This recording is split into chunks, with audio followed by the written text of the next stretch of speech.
नमस्कार विद्यार्थी मित्रांनो, विजन गव्हर्नमेंट जॉब या आपल्या फ्री एज्युकेशन चॅनलवरती आपलं पुन्हा एकदा स्वागत आहे। जसं की आपण याच्या आधी पण योजनांचा एक लेक्चर बघितलं होतं, तर तसंच आज आपण एक अशी योजना जे की रोड ट्रान्सपोर्ट आणि रेल्वे ट्रान्सपोर्ट या दोन्हीशी रिलेटेड आहे, तर ती योजना बघणार आहोत, ज्याचं नाव आहे सेतु भारतम प्रकल्प।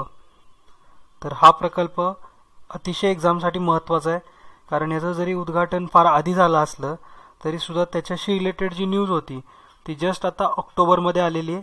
तर त्याच्यामुळे हा प्रोजेक्ट महत्त्वाचा आहे तुमच्यासाठी। तर व्यवस्थित लक्ष द्या आणि तुमच्या स्वतःच्या नोट्स बनवा। ओके, तर आता वेळ न वाया घालवता आपण लेक्चरला सुरुवात करूया। सेतु भारतम या प्रकल्पाची सुरुवात 4 मार्च 2016ला झाली। प्रधानमंत्री नरेंद्र मोदी यांनी त्यांच्या हाताने त्याचं उद्घाटन केलं।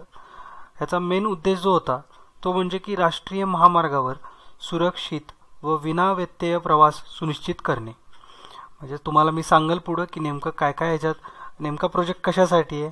तर जे रेल्वे क्रॉसिंग असतं त्याचे जे क्रॉसिंगच्या वेळेस ट्रॅफिक जाम होतं किंवा त्यावेळेस ॲक्सिडेंट्स होतात, तर या सगळ्या गोष्टी अवॉइड करण्यासाठी हा नेमका प्रोजेक्ट आहे। आता ते पुढे तुम्हाला कळत जाईल हळूहळू।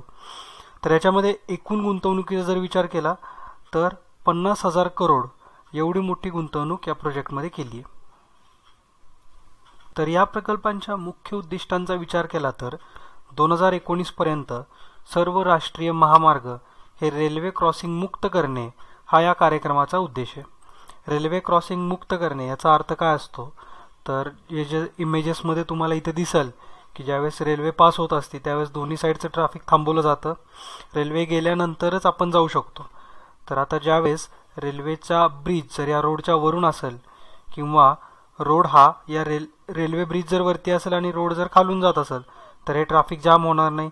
त्याच्यामुळे बरेच ॲक्सिडेंट पण वाचतील, जे की होतात बऱ्याच प्रमाणात भारतात।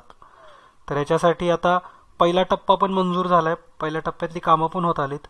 तर पहिल्या टप्प्यामध्ये 208 नवीन रेल्वेचे ओव्हरब्रिज किंवा रेल्वेचे अंडरब्रिज पूल बांधण्यात आले आणि 1,500 पुलांचं जे आधी ऑलरेडी अवेलेबल होते असे सगळे जे 1,500 पूल होते त्यांचं रुंदीकरण करण्यात आलं आहे। या सगळ्यासाठी 20,800 करोड खर्च झाला आहे। जसं की मी तुम्हाला सांगितलं, याचे फायदे म्हणजे की सारखे सारखे होणारे अपघात टाळले जातील व मनुष्यहानी सुद्धा टळेल। इथं काही राज्य दाखवलीत की ज्याच्यामध्ये ते राज्याचं नाव आणि तिथं आत्तापर्यंत या 208 पैकी किती पूल्स बांधण्यात आलेत। ओके, तर याच्यामधले फक्त तुम्ही वरचे 2 नाव लक्षात ठेवा की आंध्र प्रदेश आणि पश्चिम बंगाल, कारण आंध्र प्रदेशमध्ये सगळ्यात जास्त म्हणजे 33 नवीन पूल उभारण्यात आलेत आणि पश्चिम बंगालमध्ये 22। बाकीचं एवढं इम्पॉर्टंट नाही आहे। महाराष्ट्रातच जर तुम्हाला लक्षात ठेवायचं असेल तर 12 पूल बांधण्यात आलेत। आता हे पूल बांधणं वगैरे वगैरे ठीक आहे, बट ह्याच्यासाठी एक काहीतरी सिस्टीम पाहिजे की त्या सिस्टीममध्ये तुम्ही पुलांचं क्लासिफिकेशन करता आलं पाहिजे, तुम्हाला क्रायटेरिया ठरवता आला पाहिजे की खरंच तिथं पूल बांधणं गरजेचं आहे का, त्या पुलासाठी कुठलं मटेरियल यूज होतं आहे, त्या पुलामुळं काय फायदे होतील का। तर हे सगळं मॅनेज करण्यासाठी एक मॅनेजमेंट टीम आहे, त्याचं नाव आहे की इंडियन ब्रिज मॅनेजमेंट सिस्टीम। तर ही सिस्टीम उभारण्यात आली, अशी सिस्टीम की ज्याच्यामध्ये सगळे नोंदी केल्या जातील। म्हणजे जवळजवळ भारतातल्या 1.5 लाख पुलांची माहिती एकत्रित करणार या प्रोजेक्ट अंडर।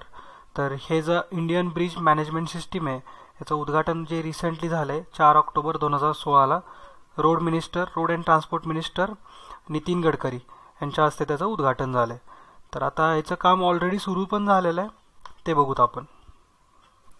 मी जे सांगितलं तुम्हाला, इंडियन ब्रिज मॅनेजमेंट सिस्टीम यांनी आत्तापर्यंत 1,15,000 पुलांची पाहणी केलेली आहे आणि या पुलांमध्ये भुयारी मार्ग, जे मी तुम्हाला आधी सांगितले की रोडच्या खालचा जो पूल आहे, तर असे 80,000 पुलांचं इन्स्पेक्शन झालेलं आहे, त्याचं निरीक्षण झालेलं आहे।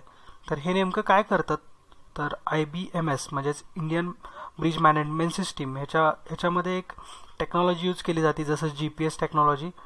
त्या टेक्नॉलॉजीचा वापर करून त्या पुलाचं वय, पुलाची लांबी, पुलाचं डिझाईन आणि त्यासाठी लागलेला कच्चा माल अशा बऱ्याच गोष्टींचा अभ्यास केला जातो। मग ह्या सगळ्या डेटा सेव्ह केला जातो त्या सिस्टीममध्ये, कारण डेटा जर सेव्ह असेल तरच आपण ॲनालिसिस करून कुठं गरज आहे पुलाची त्यानुसार आपण पूल बांधू शकाल। ओके, तर या सगळ्या गोष्टींसाठी हे महत्त्वाचं आहे। तर आता होती हळूहळू प्रगती, भारतसुद्धा एक दिवशी असा होईलच की आपण एकदम वर्ल्ड क्लास लेवलवरती सगळं आपल्या गोष्टी सुरू होतील. तर तीच आशा आहे सगळ्यांची.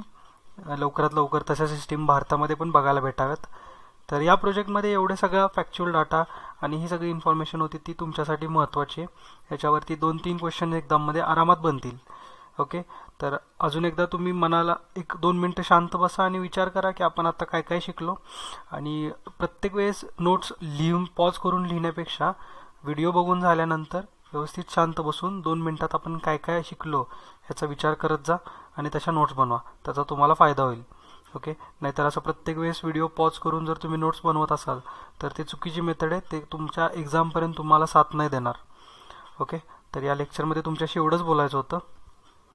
तर हे लेक्चर कसं वाटलं प्लीज कळवा. लेक्चर आवडलं असेल तर त्याला लाईक करा, चॅनलला सबस्क्राईब करा. आणि मी ह्याच्या आधी पण सांगितलं चॅनलला सबस्क्राईब कसं करायचं आहे, पण तरीसुद्धा ज्यांनी आत्तापर्यंत कुणी चॅनलला सबस्क्राईब केलं नाही आहे त्यांच्यासाठी मी पुन्हा एकदा सांगतो. इथं मी तुम्हाला कोपऱ्यामध्ये एक लोगो देईल. त्या लोगोवरती जाऊन तुम्ही ज्यावेळेस क्लिक कराल तर तिथं तुम्हाला एक सबस्क्राईबचा ऑप्शन उघडेल. तर त्या सबस्क्राईब बटनवरती क्लिक करा. त्यामुळे तुम्हाला चॅनलला सबस्क्राईब करता येईल.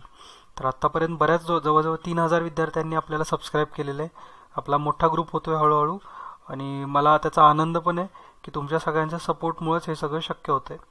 तर आता इथून पुढं आपण बरेच असे व्हिडिओ टाकू आणि एक्झाम जवळ आली आहे त्यामुळे मला पण तेवढ्या फ्रिक्वेंटली व्हिडिओ तुमच्यापर्यंत आणायचेच आहेत. तुमचा प्रतिसाद जर देत राहाल तुम्ही तर मी नक्कीच तुमच्यापर्यंत पटपट लेक्चर्स घेऊन येत जाईल. ओके, तर आता भेटू आपण एका नवीन लेक्चरमध्ये. तोपर्यंत धन्यवाद. जय हिंद, जय महाराष्ट्र.